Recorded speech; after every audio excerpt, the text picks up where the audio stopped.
Hello guys, welcome back to my channel. Welcome back to yet another video. Thank you so much for tuning in to Chilling with Uphilile. Yabonga kakhulu you guys, just chill here and communicate to you guys. Ungakhohlwa ukuthi subscribe, like video, uyishare. Yabonga kakhulu for all your love and support. So okay guys, kule video sithanda ukuthi sikhulumeni ke ngecala lokulawa kaSenzo Meyiwa ke bese siyakhuluma ke ngomeli ubaba uadvocate Thulani Mngomezulu okuthiwa ke you guys usola ngokuthi khona abantu bekade sebemnyenyela laphena kwakhe you guys emveni kokuthi athi yena uThulani Mngomezulu iqiniso lithi lona you guys abantu abayibona ababulala uSenzo Meyiwa akubona laba bakhona lapha you guys abashushiswayo kodwa kumele kusola abantu ababesendlini kakhulukazi yena uba umntana kababo Chiko Thwala uLongwe Thwala ukuyukuthi you guys kwake kwashiwe phambilini ukuthi uLongwe kuthiwa ke wayesilwa noZandi behlangene bekumndeni wakaKhumalo kukhona uSenzo Meyiwa ngoba leso sikhathi wayezwana ke noKelly Khumalo kwasho ukuthi kwakunoma wabo kunabangani bakaSenzo Meyiwa babili uMthokozisi Thwala noDumelo Madlala kunye nayo iSenzo kwase kufika uLongwe edakiwe futhi engathi akajabule you guys waba nokuxabana nentombi yakhe yakudala ke uZandi Khumalo udadewabo kaKelly Khumalo wayekhona naye endlini kusho ukuthi istory sathi sona kuthiwa babesilwa uLongwe noZandi kwasho ukuthi uLongwe bekaphethe isibhamu ukuthiwa sasingesikayiseke you guys washo ukuthi lapho ke ekuxabaneni kwabo oSenzo wadubuleka ngephutha ekwenza sukuze kuqala you guys into ekanjalo ke kodwa belokhu you guys bebhize enkantolo kukhulunywa ke ngalo leli cala lokubulawa kaSenzo Meyiwa sokuneminyaka eminingi ashona uSenzo Meyiwa egazi I think ushona ngo2014 namhlanje ku2024 you guys abantu belokhu besola ukuthi abantu abesendlini babaziyo kodwa umunye wabo uyena wenza lento kodwa kungani sinamadoda amahlaniswa wabona lapha you guys kodwa bekhala ngokuthi you guys kuthiwa yibona babulala uSenzo kodwa bengakwenzile abazi lutho baphoqa ukuthi abavuma icala ngokushaywa nokusuffocatewa nazo zonke lezi zinto you guys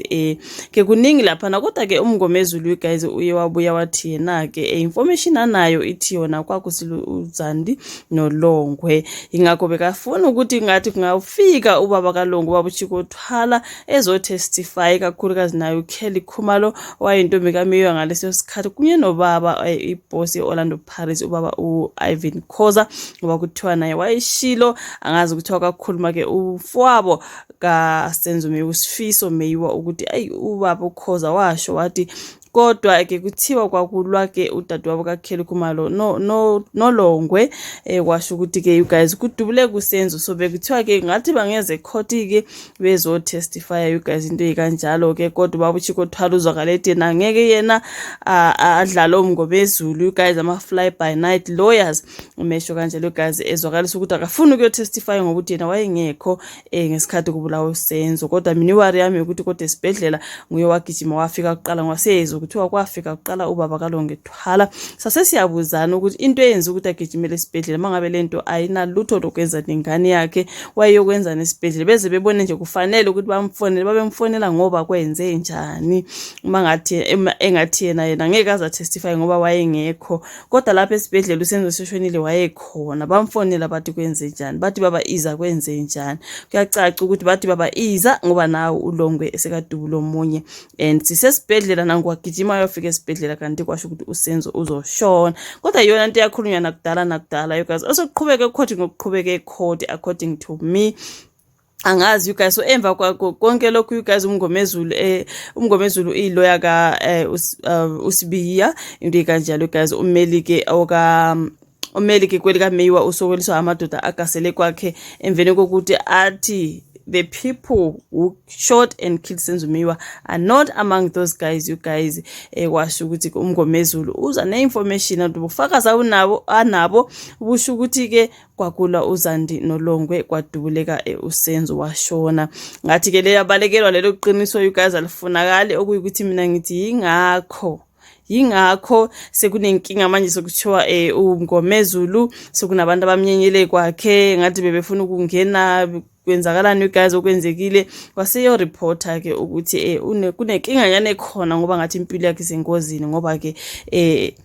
ngathi kukhona abantu kade bezama ukungena laphana kwakhe into ekanjalo isitori engisibonayo guys uMelike ekucaleni lokubulawa kaSenzo Meyiwa uadvocate uThulani Mngomezulu uthi uzizwa engaphephile eva kugasela kwamadoda amabili kwakhe ezintathaza ngolesithathu into ekanjalo guys. So mangabe akuyona iqiniso yonke lento uMngomezulu ayikhulumayo kungani sokunabantu abazama ukungena emzini wakhe mangabe lokho kuyiqiniso you guys. uMngomezulu omele umangale lokuqala ke umuzi kakhulelwa Sibiya ubike lolu daba enkantolo ngesikhathi ke kuqhubeka icala. uMeyiwa owayisilomo seOrlando Pirates Bafana Bafana wadutshulwa wabulawa kubo kwentombi yakhe uKelly Khumalo eFort Lawrence eGauteng ngo-2014.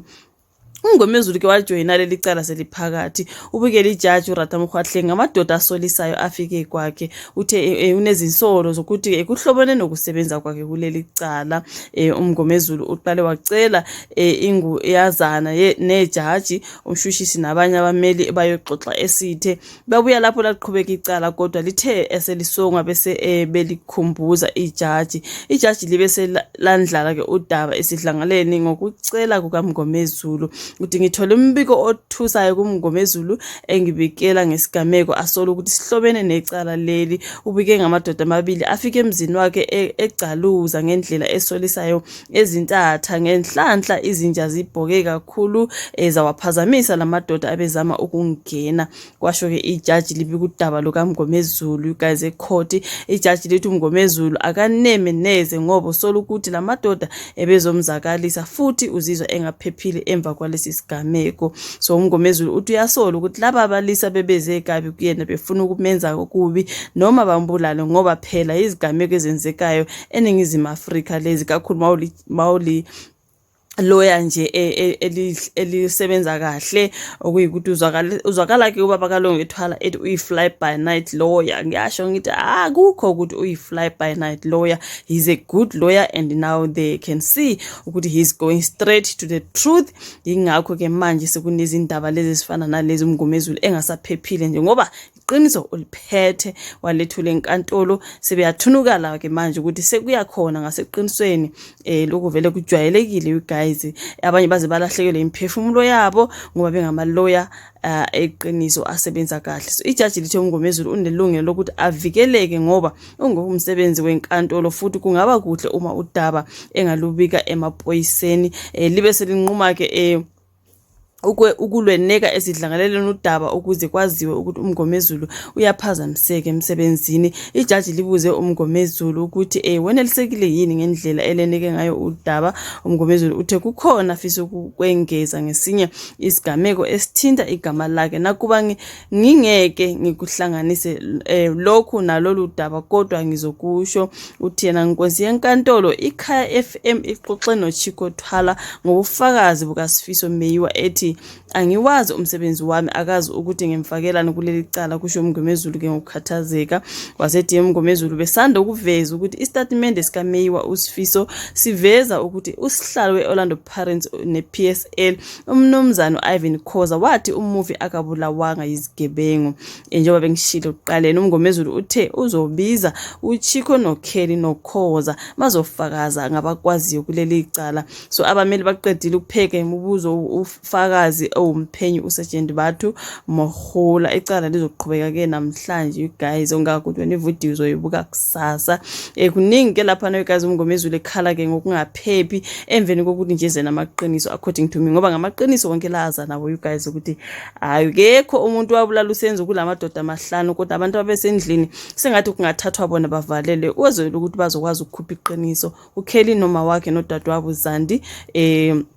uDumelo Madlala uMthokozisi Thwala uLongwe Thwala ikakhulukazi nomama Maphiri obungumakhelwane ukuthi wayikhona sesiza lapha na ukuthi ba clean to get rid of the evidence. Wayikhona umama Maphiri into ekanjalo you guys kodwa lamadoda amahlanu alaphana ashushiswayo ngokweqiniso lonke elizwakala ukubonakala ngathi into eyenzeka ngathi abazilutho you guys. Ngabantu nje kumele babhadle abanye abantu abanemali njengoba nihleli ngisho mina ngithi money talks. Babhadlela abantu abanemali abangafuni ukuyobhadla kodwa icala bebesazi ukwenzekani